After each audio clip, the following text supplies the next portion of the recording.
pessoal, tudo bom com vocês? Espero que sim. Eu vou começar a aula tratando de uma questão que muita gente ficou na dúvida. Eu acho que era a questãozinha 3, que lá perguntavam por que a partir do estudo da embriologia a gente pode compreender a evolução. Era mais ou menos isso. Eu vou explicar agora por quê. Vocês lembram lá na explicação que eu mostrei que o embrião humano, ele é muito parecido com o embrião do macaco, com o embrião de alguns animais marinhos e de outros mamíferos? Vocês lembram que nas primeiras semanas se tornam irreconhecível. Você não tem como definir qual é de quem. Você não tem, porque eles são idênticos. Então, a partir disso, a gente pode perceber que eles provavelmente devem ter um ancestral em comum. Por quê? Porque eles são muito parecidos. Então, a partir do estudo da embriologia, a gente consegue perceber características parecidas entre seres de espécies diferentes. Por isso que a embriologia é importante no estudo da evolução. Certo? Entendido? Pronto, vamos para a nossa aula de hoje. Nós vamos começar com o estudo dos fósseis. A paleontologia.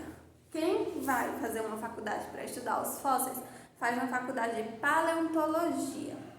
Vamos ver o que é a paleontologia. Palaios, igual a antigo, mais ontos, igual a ser, logos, igual a estudo. É o ramo da biologia responsável pelo estudo dos fósseis, que são restos de seres vivos ou vestígios de suas atividades preservados no registro geológico, como restos de rochas, ossos, carapaças, ovos, pegadas e etc. Os fósseis são indícios da existência de seres vivos em épocas passadas. Então, isso são os fósseis, são indícios de seres vivos em épocas passadas. Como é que a gente consegue estudar um animal? Como é que a gente consegue saber que um dia na Terra já houve os dinossauros? A partir da paleontologia, que descobriu ossos de dinossauro, que conseguiu montar mais ou menos como era o dinossauro. Então, a gente sabe que há milhares e milhares de anos houveram esses animais na Terra, certo? A grande importância dos fósseis é o fato de indicarem a sequência cronológica da evolução das espécies e demonstrarem as formas de transição entre os grupos de espécies diferentes. E não apenas isso. Através do estudo dos fósseis, os paleontólogos aprendem até mesmo sobre hábitos dos animais e de outras eras. Pronto, a paleontologia também, quando a gente pensa nos dinossauros, você percebe que os cientistas, os paleontólogos, além de conseguir montar um dinossauro com aqueles ossos, eles ainda conseguem saber se era um animal carnívoro ou um animal herbívoro. Eles ainda têm essa capacidade, principalmente pela estrutura da arcada dentária. Normalmente um animal que ele tem o costume de comer carne, que ele é um animal caçador, ele vai ter aqueles dentes mais afiados, né? Aqueles dentes bem animalescos mesmo. A gente vê um cachorro, por exemplo. Você vê que o cachorro ele tem umas garras, ele tem os dentes caninos bem afiados, né? Tem esses 4 dentes muito grandes e dentes muito fortes. Quando a gente compara com um ser humano que também é um mamífero, você percebe que não. Normalmente os dentes do ser humano eles estão mais retos. Por mais que o ser humano seja carnívoro, o ser humano não é mais um caçador. O ser humano se adaptou a comer fácil, né? A comer uma comidazinha cozida, a comer outras coisas também, como vegetais, bebidas, né? Então isso fez com que o ser humano não precisasse mais ter esses dentes caninos tão grandes, né? De caçador. Então isso também é um fato que pode ser estudado a partir da evolução, do desenvolvimento. A partir desse estudo, os cientistas sabem que o ser humano não é mais um caçador. O ser humano ele não está mais apto para caçar. Se você jogar um ser humano numa ilha, ele não vai caçar um bicho para comer ali no dente como um leão faz, como um cachorro faria. O ser humano ele vai procurar outras formas de se alimentar ou até mesmo morrer de fome, né? Pronto. Os fósseis encontrados em camadas de solo de épocas diferentes mostram características diferentes relativas à diversidade de estruturas em camadas muito antigas. Não são encontradas fósseis de espécies atuais, o que nos leva a crer que as espécies que estão vivas hoje são recentes. Então, normalmente, a gente vê que o quê? Não, a gente sempre encontra fósseis de espécies bem antigas que viveram há muito tempo. A gente não encontra de espécies atuais. Por quê? Porque não deu tempo de fossilizar. Pode ter morrido um animal em cima de uma rocha? Pode. Só que não deu tempo de fossilizar ainda. Vai demorar muito tempo até aqueles ossinhos ficarem gravados naquela rocha e talvez no futuro pessoas encontrem, né? Pronto. Agora a gente vai estudar duas teorias importantíssimas no estudo da evolução. A primeira é de um rapazinho chamado Lamarck e a segunda um rapazinho chamado Darwin. A gente vai começar com Lamarck. O que Lamarck diz? A teoria da evolução, a teoria de Lamarck. Jean-Baptiste Lamarck foi o primeiro cientista a tentar explicar o mecanismo através do qual os seres vivos evoluem. Lamarck sabia que espécies expostas a ações ambientais como o passar do tempo sofriam modificações e que a utilização frequente de certos órgãos estimulariam seu crescimento. O que ele disse? Ele diz que a partir do desenvolvimento das evoluções das espécies, iria desenvolver nessa ação, nessas atividades de desenvolvimento, uma certa espécie ela iria utilizar um órgão. Muitas vezes ela ia utilizar sempre esse órgão. E esse órgão ele tenderia a crescer, entendeu? Quanto mais você usa um órgão, segundo ele, mais esse órgão vai crescer. E ele chama aqui também de lei de uso e desuso. Vamos ver aqui. Para ilustrar sua teoria, Lamarck usou uma série de exemplos puramente teóricos. Dentre eles, destacam-se o aparecimento de enormes pescoços nas girafas, o surgimento de peixes cegos em cavernas subaquáticas e o desaparecimento de patas em cobras, entre outros. O que ele diz? Vamos começar com o exemplo da girafa. Ele diz que em um certo momento as girafas elas não tinham aquele pescoção grande, elas tinham um pescoço normal.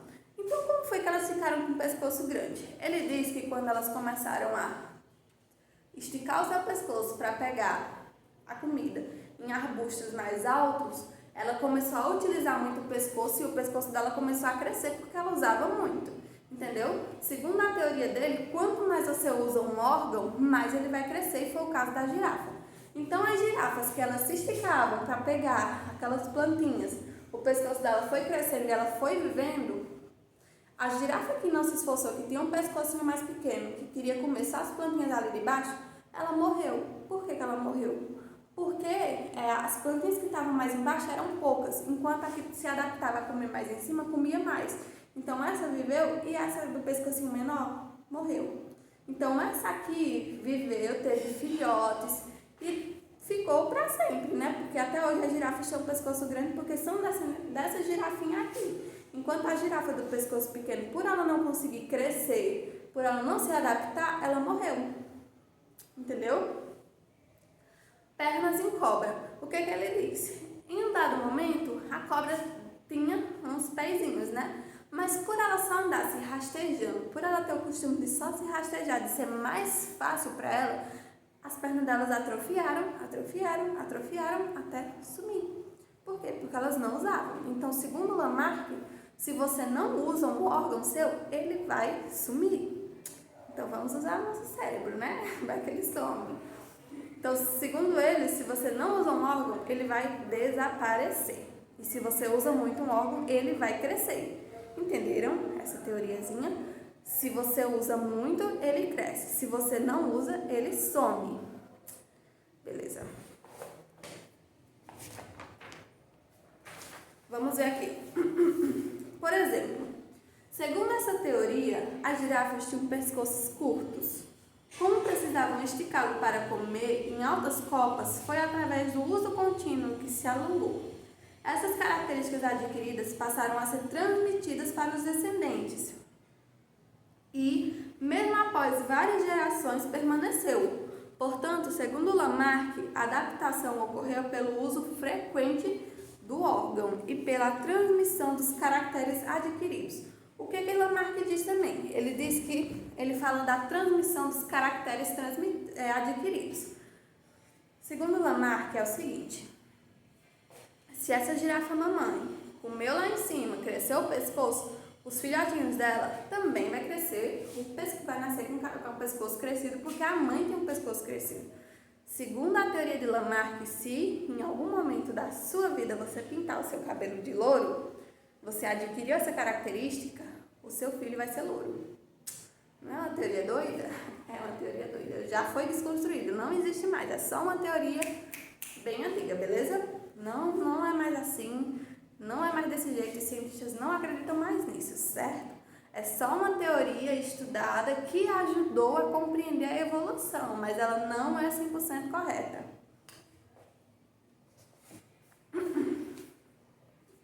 Essa ideia é, em princípio, correta quando aplicada ao indivíduo. Lamarck, porém, acreditava que essas características adquiridas eram transmitidas à prole. Assim, os filhos de um homem que ficou moreno pela exposição ao sol nasceriam morenos. Assim como o filho de um homem que desenvolveu bem seus músculos adquiria, por sua vez, melhor estrutura muscular. Nesse ponto, Lamarck estava totalmente errado. Pronto, entenderam essas ideiazinhas de Lamarck? Na primeira lá, quanto mais você usa um órgão, mais esse órgão vai crescer. Segunda, quanto menos você usa um órgão, ele vai desaparecer. E a última, caracteres adquiridos. Se seu pai pintou o cabelo de louro, era para você nascer com seu cabelo loiro. Certo? São as 3 ideias principais de Lamarck. Agora nós vamos estudar nosso outro colegazinho chamado Darwin.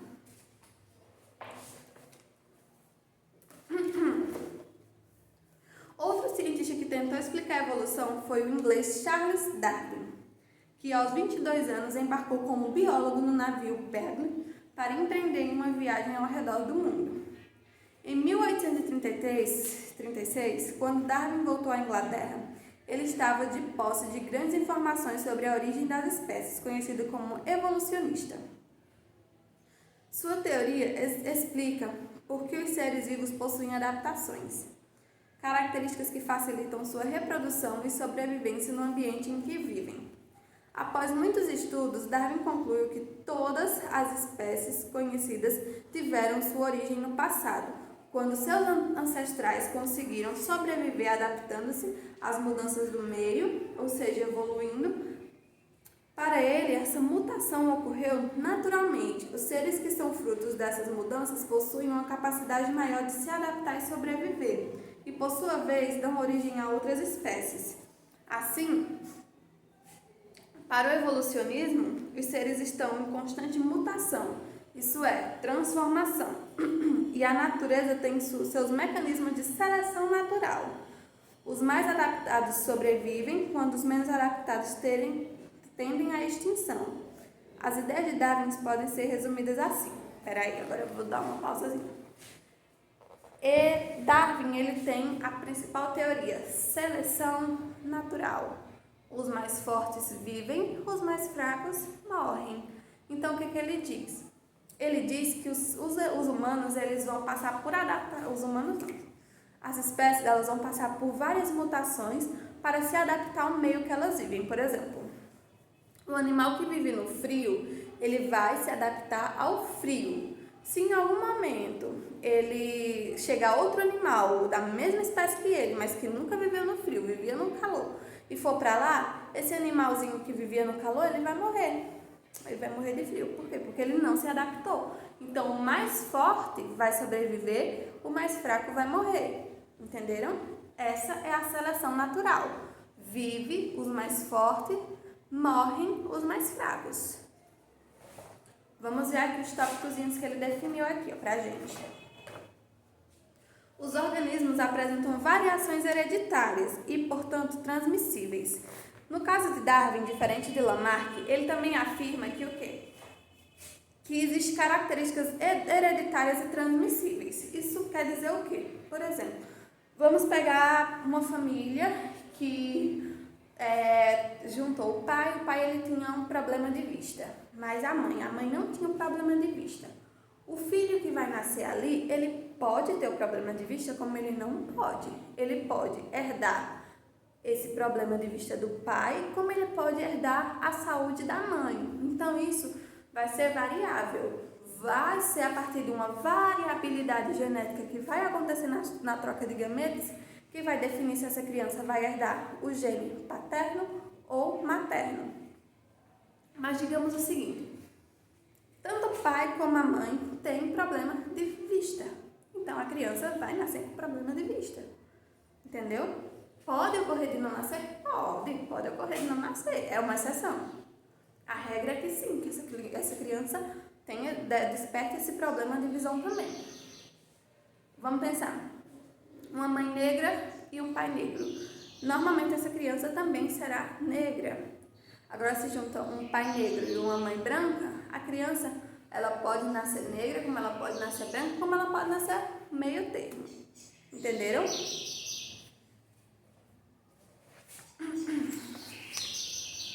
Os organismos vivos têm capacidade de reprodução. Apesar disso, já que o suprimento alimentar é reduzido, poucos indivíduos chegam à idade de reprodução. Pronto, isso aqui ele fala justamente da competição que existe entre os seres vivos. Por exemplo, não vai existir espaço para todo mundo, comida para todo mundo. Então, alguns vão conseguir se alimentar e sobreviver, enquanto outros não vão conseguir se alimentar. Vão ter uma certa dificuldade e muitas vezes vão morrer de fome. Certo? Essas são as teorias que a gente conhece, tanto de Lamarck como Darwin. Deixa eu ver se tem mais alguma coisa a acrescentar. Vamos ver a diferença básica. A diferença básica entre o lamarckismo e o darwinismo é que, para Lamarck, o indivíduo muda para se adaptar às alterações ambientais. Enquanto para Darwin, o ambiente seleciona e escolhe quem é mais adaptado. Entenderam?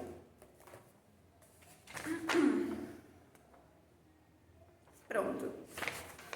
Vocês vão fazer agora, a atividade de casa vai ser a página 32 e a página 33. Vocês vão... E a 34 também. Vou botar aqui.